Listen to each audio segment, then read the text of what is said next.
Hello everyone. Today we are making Boondi Laddu, a sweet treat.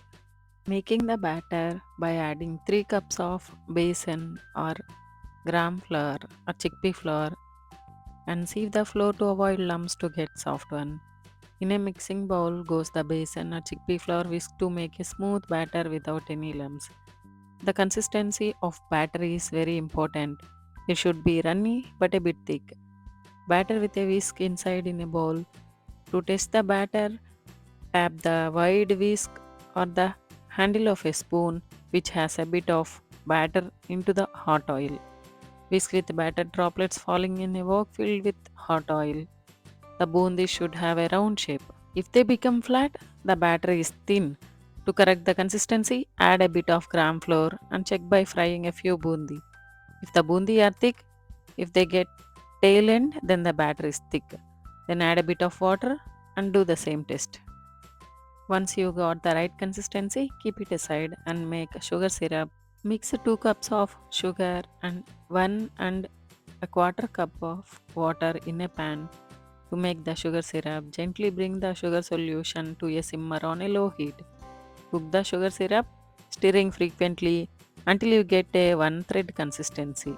Add a tablespoon of lemon juice to avoid crystallization of sugar. Or simply check in water by dropping the sugar syrup. If it holds a shape, then the syrup is perfect. Switch off the heat and keep the solution aside but keep it warm. Now take a dry perforated ladle with round holes, or as I don't have, I'm using the colander with small holes, and place it above the hot oil. Hold the ladle or colander only a couple of inches from the top of the oil to ensure that the droplets properly form to a round shape. When you add the batter and spread it, the first batch gives a round bundi, so you need to wipe the ladle every time after spreading the batter. Use a spoon or small flat base cup to add some batter or the perforated spoon. Spread the batter lightly with a spoon or cup. Finish up the batter on the perforated spoon ladle this way. Fry all the bundi until they are cooked golden. Don't make them crispy or overdo the frying. When the oil stops sizzling, just remove the bundi. This step is very important because if bundi becomes crispy, then the laddu won't be soft and they won't be able to absorb the sugar syrup. Also, if you think the syrup is over than the bundi, then immediately after making syrup, take up some amount like 10 ml, 20 ml of syrup from that and keep it aside for later use. Strain the bundi with a slotted spoon, draining all the oil in the pan, and then add them directly into the hot syrup.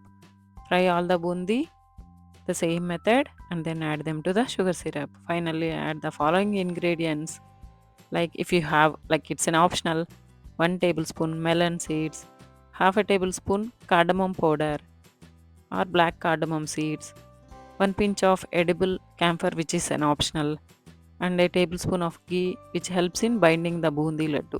Now mix well, the bundi will absorb all the sugar syrup and you won't find any liquids in this mixture.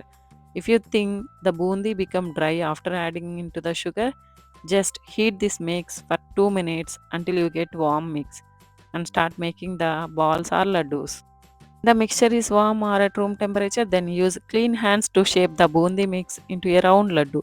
Spread some ghee on your palms while rolling and form the laddu to keep the mixture from sticking on your palms. If you are not able to shape them, then add 1 to 2 tablespoons of ghee as it helps in binding the laddu. Bundi laddu can be small to medium size. You can even make the large or small if you want.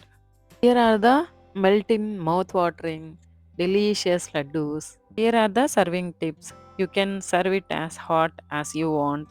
If you are not serving the same day, then refrigerate the bundi laddu in airtight container. Those keep well for about a week in the refrigerator. These bundi laddu are sweet treats made by combining lovely little bits of fried and sugar soaked batter. And each bite is a delightful blend of smooth, soft, and melt in the mouth for a snack or for a dessert. You can't get enough of it. Here I share step by step instructions to make a classic bundi laddu recipe. Please give a try to this recipe at home and leave a comment how it turned out. Thank you for watching. Please do subscribe, like, and share. Happy cooking. Namaste.